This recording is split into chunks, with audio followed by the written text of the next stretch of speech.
Hello welcome to another episode of സ്റ്റീ ജോയിനർ. ഇപ്പം എന്തൊക്കെയാണ് വിശേഷം? എല്ലാവർക്കും സുഖമല്ലേ? നമ്മൾ ഇന്ന് ചെയ്യുന്നത് നമുക്ക് UK-ൽ പ്രൊഫഷണൽ ലൈസൻസ് എടുക്കാനായിട്ട് എന്തൊക്കെ ചെയ്യണം, അല്ലെങ്കിൽ അതിന്റെ പ്രോസസ്സ് എന്തൊക്കെയാണ്, നമ്മൾ എങ്ങനെയാണ് ഫോം ഫിൽ ചെയ്യേണ്ടത് എന്നുള്ള കാര്യങ്ങളൊക്കെയാണ്.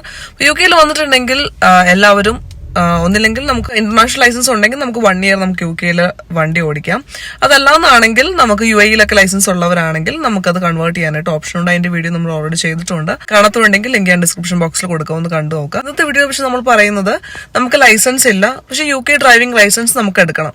അങ്ങനെയാണെങ്കിൽ അതിന്റെ ഫസ്റ്റ് സ്റ്റെപ്പ് എന്ന് പറയുന്നത് പ്രൊഫഷണൽ ലൈസൻസ് എടുക്കുക എന്നുള്ളതാണ്. അപ്പൊ നമ്മൾ ഇവിടെ ഒരു ഡ്രൈവിംഗ് ലൈസൻസ് എടുക്കണമെങ്കിൽ എത്ര രൂപ ടോട്ടൽ കോസ്റ്റ് ആവും എന്ന് പറഞ്ഞിട്ട് നമ്മളൊരു ഷോർട്ട് വീഡിയോ നമ്മൾ ഓൾറെഡി ചെയ്തിട്ടുണ്ടായിരുന്നു. അതിനകത്ത് നമ്മൾ 34 pounds ആണ് നമുക്ക് പ്രൊഫഷണൽ ലൈസൻസിന് അപ്ലൈ ചെയ്യാനായിട്ടാവും എന്ന് പറഞ്ഞിട്ടുള്ളത്. പക്ഷെ അത് നമ്മൾ പറഞ്ഞിട്ടുള്ളത് ഓൺലൈൻ ആയിട്ടാണ് നമ്മളത് ചെയ്യുന്നത് എന്നുണ്ടെങ്കിലാണ് ഒരു 34 pounds വരുന്നത്.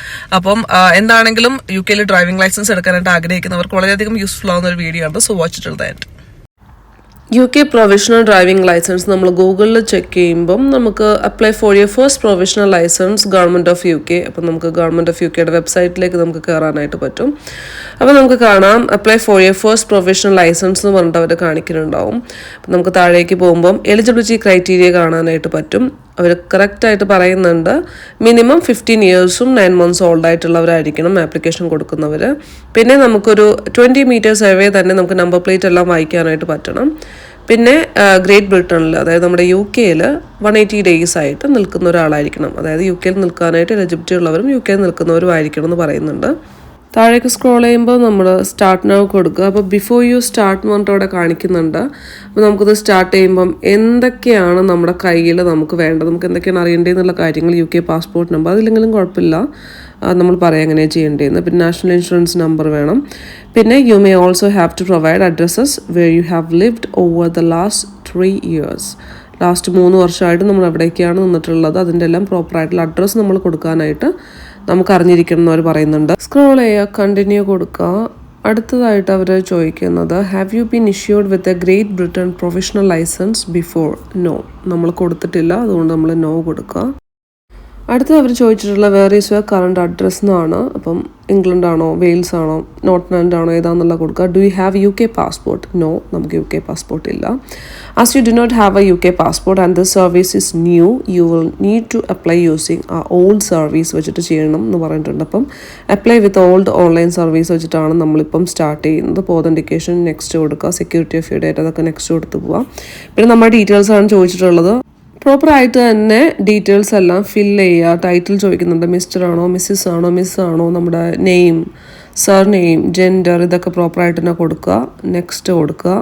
അടുത്ത അഡ്രസ്സാണ് ചോദിക്കുന്നത്, അഡ്രസ്സ് കൊടുക്കുക, പോസ്റ്റ് കോഡ് കൊടുക്കുക, നെക്സ്റ്റ് കൊടുക്കുക. അപ്പോൾ അവർ പറയുന്നുണ്ട് ലാസ്റ്റ് 3 year ആയിട്ട് നമ്മൾ നിന്ന് അഡ്രസ്സ് കൊടുക്കണം എന്ന്. അപ്പോൾ അഡ്രസ് 2 നമ്മൾ കൊടുക്കുക. അപ്പോൾ നമ്മുടെ സെക്കൻഡ് അഡ്രസ്സ് വരുന്നത് UK-ലല്ല, ഇപ്പം നാട്ടിലോ അല്ലെങ്കിൽ ഗൾഫ് കൺട്രീസിലോ ആണെങ്കിൽ നമ്മുടെ ഇവിടുത്തെ അവർ പോസ്റ്റ് കോഡ് ചോദിച്ചിരിക്കുന്നത് GB ആണ്. അപ്പം ഗ്രേറ്റ് ബ്രിട്ടൻ്റെ പോസ്റ്റ് കോഡായിട്ട് അപ്പം സിങ്ക് ആവില്ല. അതുകൊണ്ട് തന്നെ നമുക്കൊരു non-GB അഡ്രസ്സ് കൊടുക്കണം എന്നുള്ളടത്ത് നമുക്ക് ക്ലിക്ക് ചെയ്ത് കൊടുക്കാം, നെക്സ്റ്റ് കൊടുക്കുക. അപ്പോൾ നമുക്ക് എവിടെയാണോ നമ്മുടെ കൺട്രി എന്നുള്ളത് ചൂസ് ചെയ്യുക. ഗൾഫ് കൺട്രീസ് ആണെങ്കിൽ ചൂസ് ചെയ്യുക, ഇന്ത്യ ആണെങ്കിൽ ഇന്ത്യ. നിങ്ങൾ പ്രോപ്പർ അഡ്രസ്സ് തന്നെ കൊടുക്കുക.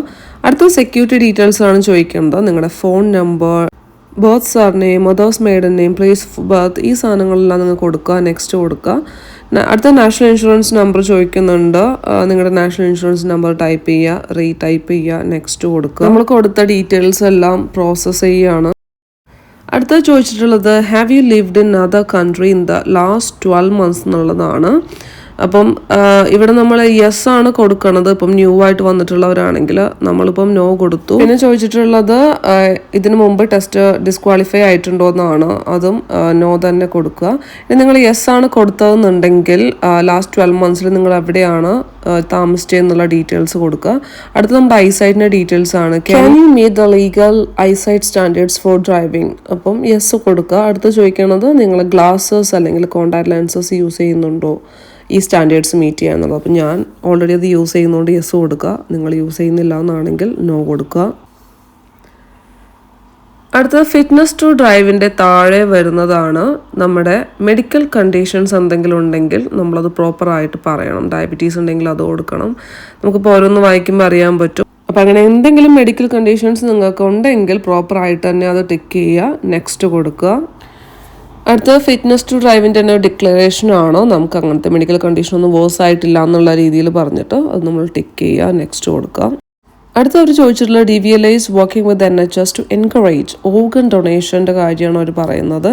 ഞാനിപ്പോൾ ഇവിടെ സെലക്ട് ചെയ്യുന്നത് ഫസ്റ്റ് DVLA ഡ്രൈവിംഗ് ലൈസൻസിൻ്റെ ഈ form, application form first complete ചെയ്യാന്നുള്ള രീതിയിലാണ് നമ്മൾ ക്ലിക്ക് ചെയ്യുന്നത്. എന്നിട്ട് നെക്സ്റ്റ് കൊടുക്കുക. അടുത്ത നമ്മുടെ ഇമെയിൽ അഡ്രസ്സാണ് നമ്മൾ കൊടുക്കുക, കൺഫേം ചെയ്യുക, നെക്സ്റ്റ് കൊടുക്കുക.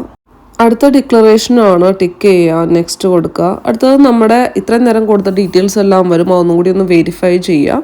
പിന്നീട് നമ്മുടെ കാർഡ് ഡീറ്റെയിൽസ് ആണ് കൊടുക്കുന്നത്. നേരത്തെ പറഞ്ഞ പോലെ തന്നെ 34 pounds ആണ് നമ്മൾ പേയ്മെൻ്റ് ആയിട്ട് ഇതിന് കൊടുക്കേണ്ടത്. കാർഡ് ഡീറ്റെയിൽസ് എല്ലാം കറക്റ്റ് ആയിട്ട് തന്നെ കൊടുക്കുക. അങ്ങനെ നമ്മൾ പേയ്മെൻറ്റ് ചെയ്യുക. പേയ്മെൻറ്റ് കഴിഞ്ഞതിന് ശേഷം നമ്മളോട് അവർ പറയുന്നത് നമുക്ക് 1 വീക്കിനുള്ളിൽ നമുക്ക് പ്രൊഫഷണൽ ലൈസൻസിൻ്റെ ഒരു ഫോം നമുക്ക് വീട്ടിലേക്ക് വരും. അപ്പോൾ അതിന് വേണ്ടിയിട്ടുള്ള ആപ്ലിക്കേഷൻ ഫോമാണ് നമ്മൾ ഈ ചെയ്തത്.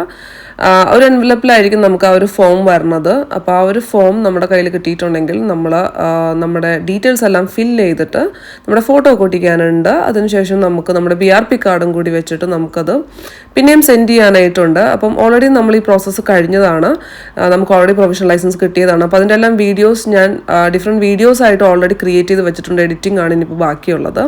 അപ്പോൾ അതിൻ്റെ ഡീറ്റെയിൽസിന് വേണ്ടിയിട്ട് നിങ്ങൾ വെയിറ്റ് ചെയ്യുക.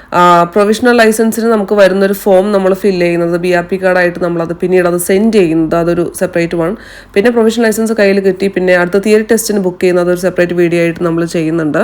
അപ്പോൾ സ്റ്റേ ട്യൂൺ ഫോർ ദാറ്റ്. നമ്മുടെ ആപ്ലിക്കേഷൻ ഫില്ല് ചെയ്യേണ്ട ഡീറ്റെയിൽസ് ഇത്രയേ ഉള്ളൂ. ഇത് കഴിയുമ്പം ട്രാൻസാക്ഷൻ കംപ്ലീറ്റഡ് എന്ന് പറഞ്ഞ് നമുക്ക് കാണാൻ പറ്റും.